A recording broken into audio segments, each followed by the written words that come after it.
to Overtime Hockey Talk. My name is Mark Paul, and my co-host Justin Baker and I continue to roll right along. Even though the NHL has left you, we have not. How are you, Justin? I'm doing quite well, Mark. How are you? Oh, just chugging along. Just put together a crib.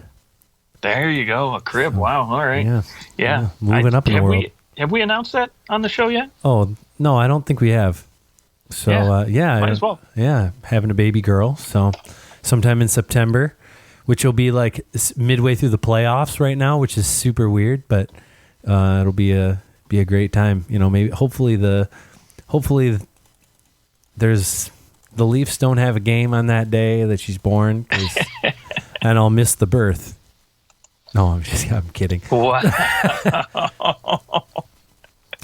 Oh gosh, hopefully they let you have more than one person in the hospital by that time. But I doubt it. Yeah, well, no, right now the husband can be in there. Yeah, just not crazy. You just can't leave the room. So once you're in there, you can't even go to the cafeteria or anything. Once you're in there, you can't leave.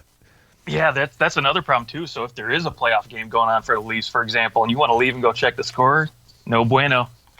Oh, yeah. Well, more important things in the grand scheme of things. I think priorities. Glad you said it. Priorities. So, well, on this show, we are going to do the top 10 Arizona Coyotes. We only have one team remaining after this one for our top 10 list, and that's the Calgary Flames. So that'll be our next show. But for now, it's the Arizona Coyotes as we continue to cross our fingers that the National Hockey League returns sometime in maybe, I'm hearing maybe end of May, beginning of June, something like that. Yeah, I mean that would be fantastic. I mean, from a personal standpoint, right? That would be fantastic. But obviously, I've been hearing player pushback that some guys are like, "Oh man, I don't want to be away from my family for the 2-3 months it's going to take to finish out." But fine, then don't play. Don't collect a paycheck. That's fine. Right. Yeah, I don't know. I'm sure they'll figure something out. And I mean, they've been talking about pushing the next season back till December, which is just weird. But I'm for it though. Whatever it takes to get these games, at least maybe a couple games played and then onto the playoffs. Yep. I agree. Well, with that said, let's jump right into our top 10 Arizona Coyotes. Do you have anybody? Oh, by the way, if you haven't listened to the top 10s of every other team ever, go ahead and just subscribe to the show. Go back, listen to those. They're scattered throughout the last year or so. But they're all in there. You can just search for your favorite team. Justin, do you have anybody that just missed your list? Yeah, I put a couple people in there, and I've got the Bulin Wall making my just missed, and Danny Briere as well hitting the just missed. All right, yep. Danny Briere was on my just missed, as well as Ed Jovanovski and Clayton Keller. Clayton Keller, okay. Yeah, Clayton Keller just hasn't really done enough to warrant being on that list, but I think he could be on that list eventually. Okay. So, all right. Well, with that, you're number 10. Number 10 for me is Antoine Vermette. Maybe a little lesser known guy that probably you're not going to find on many people's lists. However, for me, this guy, I remember this team, I don't want to say starved for goals, but they weren't a goal-scoring team, right? They were more of a defensive team for so long and still kind of are. They're trying to turn the corner on that, obviously, at this point with the acquisitions of guys like Kessel and Taylor Hall. But, I mean, he was the go-to two-way center for this team for so long. And, I think 149 points in 291 games. So wasn't there a long time, but he was just rock solid to me. Every time I watched him play for this team, he was rock solid on both ends of the ice. Okay. Not a guy that made my list. But a guy that did make my list at number 10 is Radim Verbata. Ooh, okay. He was fourth all-time in scoring in terms of points. 343 points in 509 games. He's also third all-time in goals at 157 goals. But I think his knock to me is that he really played for this team when they made the playoffs 3 times. He was there when they advanced to the conference finals. Only had 5 points in 16 games in the conference finals, so didn't really have a great showing either. But just didn't. He's a top 10 guy based off of what he did over the course of the time that he was with the Phoenix Coyotes. And eventually he was with the Phoenix Coyotes. He left for a little bit, and then he came back, was with the Arizona Coyotes. Same team, just slightly different name. But I didn't feel like he warranted being higher on the list because he really... it's hard. This list is difficult. They have hardly any playoff success. Very limited superstars, and the superstars that they've had have been there for like a minute with Taylor Hall, Phil Kessel, and they're kind of coming in towards the at least Kessel towards the end of his prime. And so I just wasn't ready to put those types of guys in there. So that's why you see a guy like Antoine Vermette, Radim Verbata making these lists, because they really starved for anyone. Yeah, I can't disagree with you. That's why he rolls in at number 9 for me as well. Okay, so all right, so he's your number 9. Yep. Okay, well, my number 9 is a defenseman, a guy who, at least growing up, I always thought of this guy as like, all right, he's Arizona's defenseman. I think he was Jovanovski's line pairing at one point, but he is the third all-time defensive scorer for this team, and that is Teppo Numminen. Okay, yeah, a little higher on my list, but yeah, got him in here as well. Played 551 games, and just a excellent defenseman. And even I believe he played for them when they were the Winnipeg Jets as well. And that is correct. That wouldn't get counted towards his all-time stats, but I mean, he never left. He didn't leave the team. He was with the team that he was with. He actually had a season where he put up 54 points in 74 games. So, I mean, he was a very highly productive offensive defenseman, and for my money, the second best defenseman to play for this team. Wow. Okay, I would probably disagree with you there, but okay, that's fine. Yeah, fine. All right. Well, on to number 8, shall we? Number 8. Yeah, go for it. Okay. Yeah, number 8 for me is a guy who rolls in number 6 all time in scoring, and that is Martin Hanzal. Another centerman for this team. Another guy who's like a second or third line guy on any other team. Yeah, I know. It's crazy to me because you look at a guy like this and you look at his numbers and nothing jumps off the page. But again, you kind of talked about it a little bit with Verbata. They haven't had a lot of guys in here with a lot of offensive success or, outside of, who will appear later on the list as Shane Doan. But yeah, I mean, literally three times in the playoffs with the Phoenix Coyotes and, not too much production to show for it. I mean, one time going past the first round and that's it. And, again, I mean, he was rock solid, but again, he's probably a second, third line center in most teams. But for this team, he was, a top guy for this team for so long. All right. Yeah, my number 8, I actually don't have Martin Hanzal on my list either. So this is good. We have quite a different list. I am actually surprised. When I look at my list, I'm like, this is a list that Justin would have made. Because I'm about to go on a little run of goaltenders here. I love it. My number 8 is Nikolai Khabibulin. Okay, so wow. Khabibulin comes in. He was on the Winnipeg Jets, acquired during the lockout year. He was drafted and then started playing for them during the lockout year where they only played 48 games. So he gets the majority of the starts for the Jets. So he opted in 26 games, and he slowly became this guy who was incredibly reliable. He was on some bad teams. I mean, the Winnipeg Jets became the Phoenix Coyotes partially because they could never win. And so he was on some bad teams to begin with. His last year in Phoenix, he goes and posts in 63 games. He has a .923 save percentage. He wins 32 games, and they have a fantastic season. They lose in 7 games in the playoffs, but he has a great playoffs. For this team, they made the playoffs 4 years in a row with him as their goaltender, and every time they lost in the first round, but he was right there. I mean, most of the years he put up some incredible numbers in those first rounds, And so to me, Nikolai Khabibulin being the first goaltender for this team in its existence in Phoenix and posting some incredible numbers, he gets my nod at number 8. All right. I love it. I mean, there was another goaltender. You might talk about him a little bit later that I did keep off this list that now I'm looking back and I'm thinking, man, I probably should have thrown him on here. But again, I'm sure you'll talk about him later. But moving on to number 7 for me is a goaltender. So I'm just going to come out and say it, Mike Smith. Wow. Yeah, Mike Smith pretty low to me.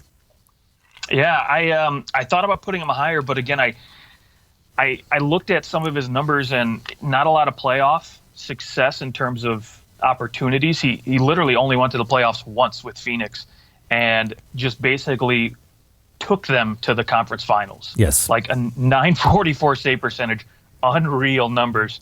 3 shutouts. Yeah. in those 16 games. Insane. And unfortunately they had to lose. I was kind of pulling for him that year. That would have been just so exciting for a franchise that's been starved for playoff success, right, to make it. And again, it's mostly because they couldn't score. And again, it's during an era where you had a lot of, defensive-minded teams. But, man. I believe they got swept by the LA Kings that year in the conference finals, if I remember right. That one.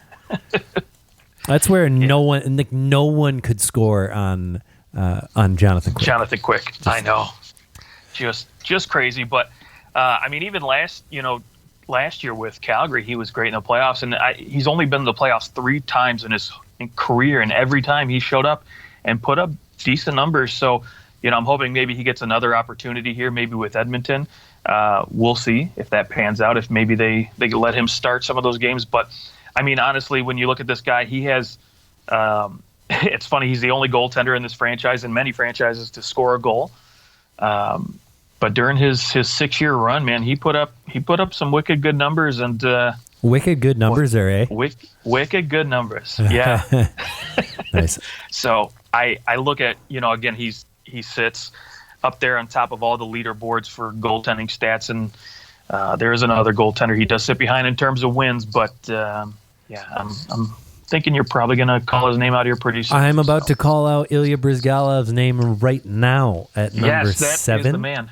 Yeah, and I, before I started going through, I didn't remember that he played for the Phoenix Coyotes. He played there for 4 seasons, and I mean he played 55, 65, 69, and 68 games. One year he was 42-20 with 8 shutouts. So I mean, played absolutely phenomenal. They made the playoffs 2 times with him. Both times they lose in the first round, once in 7 games. So not necessarily going to fault him on a 7-gamer, but he's the all-time leader in wins. It's hard to leave a goaltender off of a list when there's really not a whole lot else to pull from. He's all-time leader in wins, and he played well when he was there. He's the second most shutouts in far fewer games than the next guy. So I think that he deserves to be on this list. But Ilya Bryzgalov is my number 7 all-time best Arizona Coyote. Yeah, I wanted to put him on here, but boy, a lot of the goaltenders that I looked at from this team, and it's pretty much 4 guys maybe if you throw in Bob Essena. But again, you might be, you're counting his numbers from Winnipeg. So you really look at Bulin, Bryzgalov, and Smith, and really none of those guys jumped off as like, when I think of Coyote goaltenders, Mike Smith is really the only one that comes to mind, and that's why I had a hard time putting the other 2 on this list. Okay. Yeah, see, I guess the other goaltender you could say probably has the I think he still holds this record. Brian Boucher does have the longest shutout streak of all time. Oh, Boucher, yeah. Yes. I will say though, probably in a few years we might be talking about Darcy Kemper on this list too. But that is very true. The funny thing about Brian Boucher, he played 96 games for the Arizona Coyotes, and he had 5 shutouts, and those were all in a row. So the other 91 games couldn't post a single shutout, but he does have 5 straight, and I don't think he got scored on until the second period of the 6th one. So absolutely crazy. Okay, so your number 6. And number 6 for me is a guy who is my third all-time defenseman for this franchise. You've talked about him, and that's Teppo Numminen. Okay, yeah, you have so you got him a little bit higher, and that's fair, especially since his numbers with Winnipeg are so good. And even though we're not really including Winnipeg, I mean it's hard for a guy like that. It's hard not to. Yeah, I mean, even so, you still look at his numbers in Arizona, right? And he's 8th all-time scoring, and as a defenseman, granted, 3 of their top 10 scores are defensemen for this franchise. They're still rather impressive, and he was an offensive guy. I mean, and one of the big stats, and I mention it all the time, I don't look too much into plus minus, but for a team that doesn't score a ton and doesn't let in a ton of goals, he is the franchise leader in plus minus as well. So a well skated, very offensive minded defenseman. Did actually captain this team for 3 seasons before Shane Doan took over. That's true. All right, yeah, I mean, yeah, and he came from Winnipeg, so he was long tenured at that point. Well, my number 6 is yet another goaltender, and he's a guy who really pulled the Arizona Coyotes into the 21st century, and that is Sean Burke. Sean Burke, I love it. I know you might not have expected him to be on this list, but I mean his stats, when you go from 99 2000 through 2003, I mean, you're talking 914, 922, 920, 930 save percentage. He always put up good numbers with them, and he was a little more injury prone towards the end of his career there. He eventually, he leaves. He goes to Philadelphia, to Tampa, to LA, but never really finds a starting role ever again. But he had so much experience up to this point. He was with the New Jersey Devils and the Hartford Whalers, and he actually was there from Hartford into Carolina. So he knew what it was like to play for a pseudo expansion type of team, and he played very well. He didn't get a whole lot of playoff opportunity. Lost in 5 games, 2 different times for the Coyotes. But I'm putting Sean Burke in here because I really think that he is the second most for this team. And I think that it was a huge get when he decided to go to Arizona, and he played some big games. But I will say one of the best live goaltending performances that I've ever seen in my life was done by Sean Burke. It was I want to say it was like 52 or 53 saves in a 1-1 tie against the Detroit Red Wings. Oh my. And it was one of the most insane goaltending performances I've ever seen. It was in 2002 when the Red Wings were absolutely stacked. I think Arizona had 12 shots on goal the whole game. Managed to score with like 25 seconds left in the game to tie it at 1. And in overtime, I remember they hit the post. I was sitting behind Arizona's bench having a lot of fun, and it's a memory that I won't ever forget, watching him just stonewall maybe the best team of the last 30 years. And so he's a little higher up on my list because he also offers me that personal anecdote. I love it. I love the amount of goaltenders you have on here. That's fantastic. All right, let's go number 5. Number 5, a guy who's second all-time in scoring for this franchise, third all-time in points per game, and that is Jeremy Roenick. Oh, you're going to make me tear up. I know. Just doing something that I couldn't. You want to talk about a beast for a power forward line. When he came in, he was already a superstar in Chicago, and when this team moved from Winnipeg to Arizona, or to Phoenix at the time, I mean, he was the guy they went out and grabbed and managed to just put on that top line with Keith Tkachuk and Rick Tocchet, and they went to town as a power forward, high scoring line, and I mean, really elevated this team into saying, hey, we got this American born superstar over here, and they're putting a franchise in an area, in Southern California, Arizona, where, Gretzky had already gained some traction, but the middle of the desert, man, it elevated this team, I think, Not to mention those sweet looking jerseys, but Yep. He had some great, those I don't even know what they were, but that like purple and like dark green and yes. those jerseys were epic. He actually, a little known fact about Roenick, when he came to the Coyotes, he was traded for quite a bit. Alexei Zhemnov, Craig Mills, and a first round pick. Fortunately for Arizona, for Phoenix at the time, the pick only turned out to be Ty Jones. So Chicago didn't exactly do a great job drafting. But you remember in Chicago, Roenick was number 27.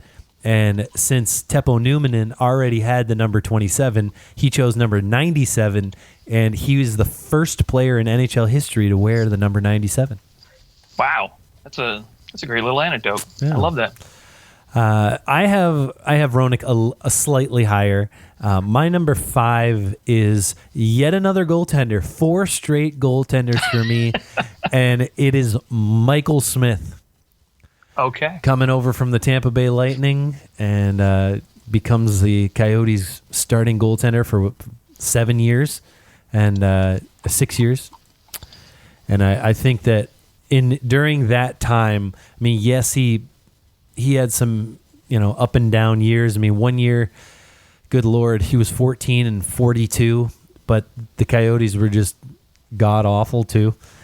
But 38 and 13 the year that they go to the conference finals, and really had probably just the best overall year for any Arizona Coyote ever. Like I don't think it's hard to argue that was, in terms of individual performances, the best individual year of anyone to play for the team. Yeah, won't argue with that. So for that reason, Mike Smith is my number 5. All right, love it. And my number 4 is Jeremy Roenick. Okay. We're at it. Don't hate that either. So, yeah. I'll do my best not to talk about how much I want to sleep with his wife or anything like that. I'll try to hold that off. Is that too soon? Oh, no, I think it's perfect. Anyways, so your number 4 then.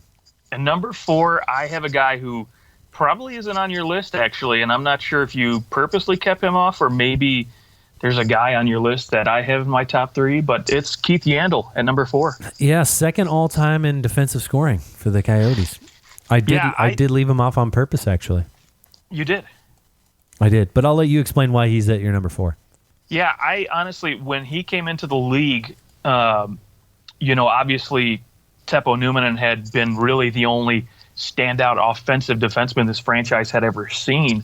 For me, this guy really was just such a fast-skating defenseman. When I watched him play, I always thought of him as like he was the prototype, that new generation offensive-minded defenseman that I loved watching. He was exciting every night. I mean, he came in, obviously he spent his first season 7 games in 43, but once he finally broke into the league, man, it was just lights out for the next 5-6 years, and it was 40, 50-plus points every single season, and he was just a quick puck mover. It's just, to me, it was sad watching a guy with that type of talent who didn't really have a lot of offensive guys up front to pass the puck to, because, man, if he had played with anybody for example, like I watch, I got to watch guys like Datsuk and Zetterberg play for so long, and Fedorov, he had anybody with half that talent, up front to pass the puck to, man, he probably could have been a 70, 80-point defenseman, no problem. Well, the Red Wings did trade Datsuk to the Coyotes, so.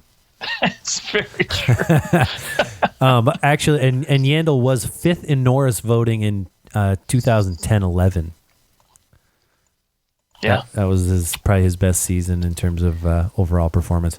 I mean, he certainly could be on this list. I understand why you have him so high. I think that Keith Yandle has always been a guy who gets incredibly high offensive zone starts all throughout his entire career.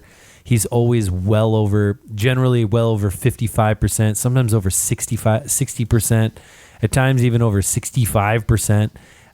And while he was with the Coyotes, very high PDOs. I think when you really dig a little deeper, very talented player, definitely was used in a purely offensive manner, and and for that reason, I left him off this list. He was there when, I don't know, he wasn't the guy that I think about when I think of that team, and so that's why I left him off the list. But perfectly acceptable to have him on the list. I just prefer some controversy, I guess. I love all the goaltenders, though. Yeah, and there's another one. There's another one. I love it. I will. There's actually not another one. I couldn't. I don't know who else I'd put on there. I don't know who in my top 3 you'd be leaving off. Curtis Joseph. Oh yes, please. I do think for a guy like Keith Yandle, when he came into the league, he obviously, I won't disagree with you, he was a highly offensive guy who got a lot of his starts in the offensive zone, because this guy who comes in at number 3 for me, the current captain for this team, Oliver Ekman-Larsson, he was that go-to, two-way, I can play defense, I can play offense type defenseman, and showed why. Yeah, definitely. Okay, so you have OEL at number 3. That is correct. He's the third all-time leading scorer for this team, second all-time in games played, and most certainly he'll be passing Jeremy Roenick sometime next season. Would be my guess. Only 15 points behind him as a defenseman. It's pretty good. Second all-time leading scorer. So why number 3? Well, you know what? The 2 guys, obviously, there's one guy ahead of him that there's no doubt deserves to be ahead of him on this list. But the guy who comes in at number 2 for me, Keith Tkachuk, I just look at him. He was this franchise's first ever captain. What he meant to this team when they moved from Winnipeg was just so vital. We can talk about the superstar power that, Jeremy Roenick had at the time. But I think being from Winnipeg and coming with this franchise to Phoenix, just meant so much. And, this guy was just a beast in terms of being a power forward for this team. And he's the only guy on this franchise to have a point per game pace of over a point. Yep. And, it's unfortunate he had to go to St. Louis for so long. But during his tenure, man, he was a powerhouse. And he scored some goals, man. He came in first season, scored 52 for this franchise, and went down. Best individual season since then. Ever in their history. 52 goals, 86 points. Yeah. So I don't know if we'll see a prototype player like that again, but for a team that needed an identity and needed some star power, he was the guy.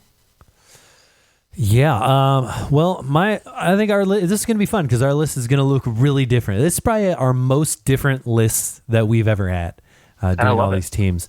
My number 3 is the all-time leader in games played, points, goals, and assists, and I think penalty minutes as well.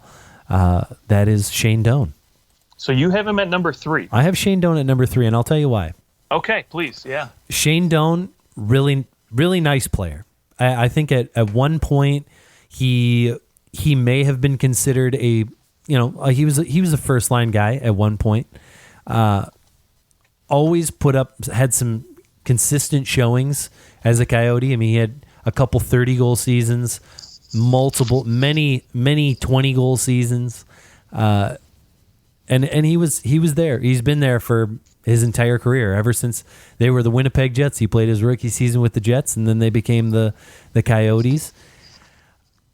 Here's my issue with him, is that, I do think that he was there the longest. He put up a lot of good seasons. He is not the best player to ever play for the Arizona Coyotes. But he is the third best. And I have to, the amount of games you play for a franchise, I got to keep you up there. I do think that he had some of the best seasons ever for this team, but I have to put him at number 3 because of the 2 guys that I have ahead of him that I think are better players, or were better players, depending on who you are, and made a bigger impact and were a more important player in terms of their overall role in the NHL and how good they were compared to other players. Interesting. Okay. Yeah. I got to say, I don't think I came across the list where Shane Doan wasn't number 1. So this kind of gives us a little, of course, flex. Yeah. I mean, of course he's number 1 because everyone looks at his stats, They go, well, he has the most goals, the most assists, the most points, and the most games, so obviously he's the best. But that doesn't mean you're the best. It just means you played for a really freaking long time. No, and I won't disagree with you. I do not believe he's the best player talent-wise to ever play for this team. There's no doubt in my mind that he is not the number one. Because I might, like I said, my number 2, my number 3 guy, OEL or Kachuk, I might put them. I would definitely put them ahead of Shane Doan in terms of talent. Even maybe a couple other guys lower on the list too. But when you look at what he did for this franchise, it was unfortunate the way he went out, where they basically kind of shoved him out the door and said, okay, listen, we don't want slow power forwards anymore. We're trying to be a little faster, like see ya, but don't come back ever. That was a little tragic, but sure.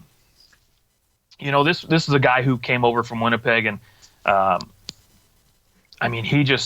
he stayed with this franchise for so long. It's kind of hard not to put him at the top of this list because he was consistently good for so long. It wasn't like, he had 3 or 4 really, really good seasons and then sort of tailed off. He consistently performed every single year, 60 plus points, and he was just a leader inside and outside this locker room, the face of the franchise for so long.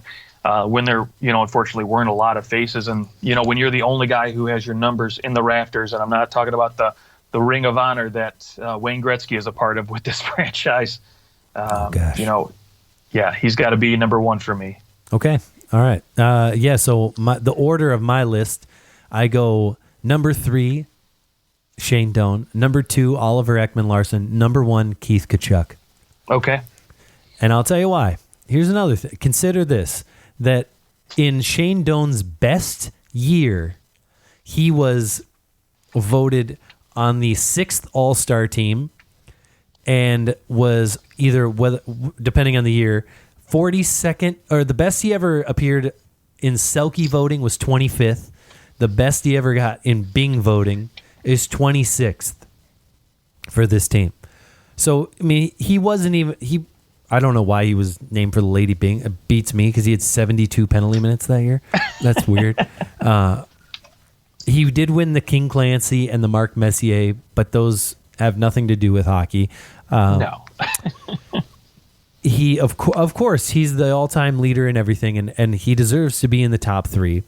When I look at Oliver Ekman-Larsson, and I see 5 different years that he was in the top 20 for Norris voting, twice in the top 10, 4 times in the top 15. And if he had anyone around him, this guy could have won Norris's, in my opinion. Like in some of those years, he really was one of the best defensemen in the National Hockey League. He just had such a garbage team in front of him that he wasn't able to do much more. When you look at his offensive starts, there are years he's at 45%, 42% in his offensive starts. He's already starting from behind the vast majority of the time, yet still is getting nominated for the Norris Trophy. This guy is one of the best defensemen in the league, top 20 defensemen in the league. Shane Doan, never one of the top 20 players in the league. I would say that Shane Doan was never one of the top 50 players in the NHL. He just happened to get a ton of ice time at certain points during his career because he was the only guy there. But when you go Keith Kachuk, in his years for the Coyotes, he one of the 97-98. He only played 69 games, had 66 points, and scored 40 goals. He made the second-team All-Star. The year before that, third-team All-Star, and was 10th in Hart Trophy voting. 98-99, fifth-team All-Star, and 2000-2001, he was the fourth-team All-Star. And all the things that he did for Winnipeg before that, he also made some All-Star teams as well. This guy, I think, is the best player to ever play for this franchise, and I kind of have to I wouldn't put him on a Winnipeg Jets list. I don't think I did. I can't remember, honestly. I think I did put him on mine. I had him just missing the St. Louis Blues. I had him 8th on the Winnipeg Jets and number 1 on Arizona Coyotes. So on 3 different lists for me. But his years in Arizona, he is really... I can't think of other years where any player for this team made the top 10 in Hart Trophy voting.